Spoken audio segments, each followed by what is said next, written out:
ದುನಿಯಾ ವಿಜಯ್ ಅವರಿಗೆ ಮತ್ತೊಮ್ಮೆ ಕಾಂಗ್ರೆಸ್ ಹೇಳುವಂತ ಸಮಯ ಬಂದಿದೆ. ಯಾಕಂದ್ರೆ ಒಂದು ಅದ್ಭುತವಾದ ಸಿನಿಮಾ ಮೂಲಕ ಮತ್ತೆ ಒಂದು ದೊಡ್ಡ ಒಂದು ಸೂಚನೆಯನ್ನು ಕೊಟ್ಟಿರುವಂತದ್ದು ಈಗ ಆಲ್ರೆಡಿ ಜನ ಮೆಚ್ಚಿ ಉಗಳಾಡ್ತಿದ್ದಾರೆ. ಸೊ ಇದ್ರ ಬಗ್ಗೆ ಒಂದು ಮಾತಾಡ್ತಾ ಹೋಗೋಣ.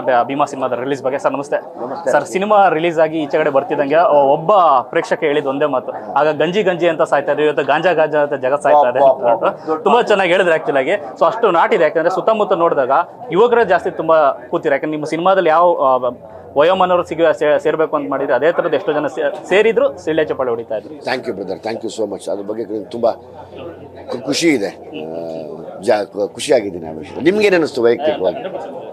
ಒಂದಷ್ಟು ವಿಚಾರಗಳು ಬರುತ್ತೆ. ಯಾಕಂದ್ರೆ ಇಷ್ಟ ರೀಸೆಂಟ್ ಆಗಿ ಒಂದು 2 ವರ್ಷ 3 ವರ್ಷದ ಹಿಂದೆ ಸಾಕಷ್ಟು ಸಾರಿ ನೋಡ್ತಾ ಇರ್ತೀವಿ, ಮಕ್ಕಳೇ ತಂದೆ ತಾಯಿನ ಹೊಡೆಯೋದಾಗ್ಲಿ ಚುಚ್ಚೋದಾಗ್ಲಿ. ಇದೇ ಕಾರಣಕ್ಕೆ ಅಂತ ಈಗ ಗೊತ್ತಾಗ್ತದೆ. ಯಾಕಂದ್ರೆ ಆಗ್ತಿರೋದೆಲ್ಲ ಮಹಾನಗರಗಳಲ್ಲಿ ಇಂಥ ಕೇಸ್ಗಳು.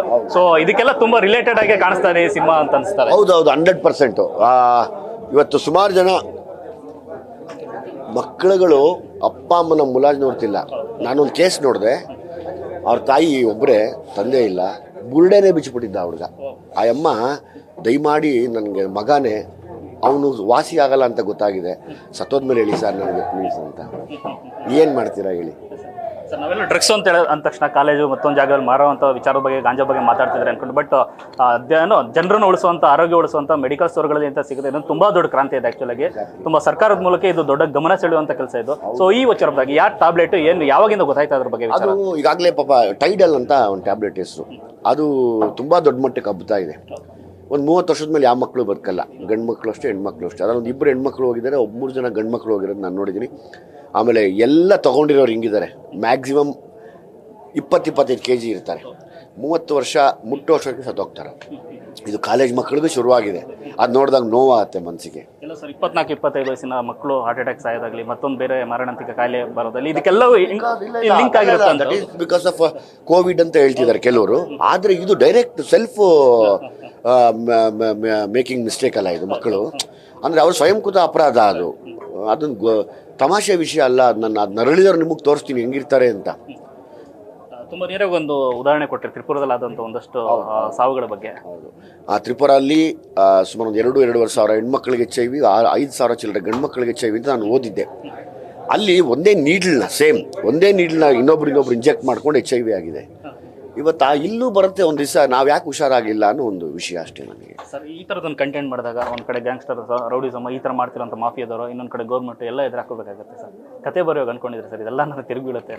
ಸತ್ಯ ಹೇಳೋದಕ್ಕೆ ಏನಕ್ಕಪ್ಪ ಭಯ ಅಲ್ವಾ? ಈಗ ನೀವು ಮಾಧ್ಯಮದವರು ಸತ್ಯ ತಾನೇ ಹೇಳ್ತೀರ, ಹಂಗೆ ಅಲ್ವಾ? ಸತ್ಯ ಹೇಳಬೇಕು, ಏನು ಮಾಡೋಕ್ಕಾಗತ್ತಪ್ಪ, ಇರೋದಂಗೆ ಇವತ್ತದು. ಬಿಡಿ, ಈಗ ಎಲ್ಲ ಬಿಟ್ಟು ಮಕ್ಕಳ ಭವಿಷ್ಯ ಅಲ್ವಾ? ಸೊ ಹಂಗಾಗಿ ಅದನ್ನು ಹೇಳಲೇಬೇಕು ಅನಿಸ್ತು ನನಗೆ.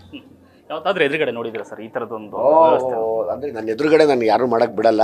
ಆ ಮಾಡ್ತಿರೋ ಜಾಗದಲ್ಲಿ ಹೋಗಿ ದೂರಿಂದ, ಯಾಕಂದರೆ ಅವರೆಲ್ಲ ಹುಡುಗರು ಒಬ್ಬರೊಬ್ಬರು ಮಿನಿಮಮ್ ಇಷ್ಟಿಷ್ಟುದ್ದ ಡ್ರ್ಯಾಗರ್ ಇಟ್ಕೊಂಡಿರ್ತಾರೆ.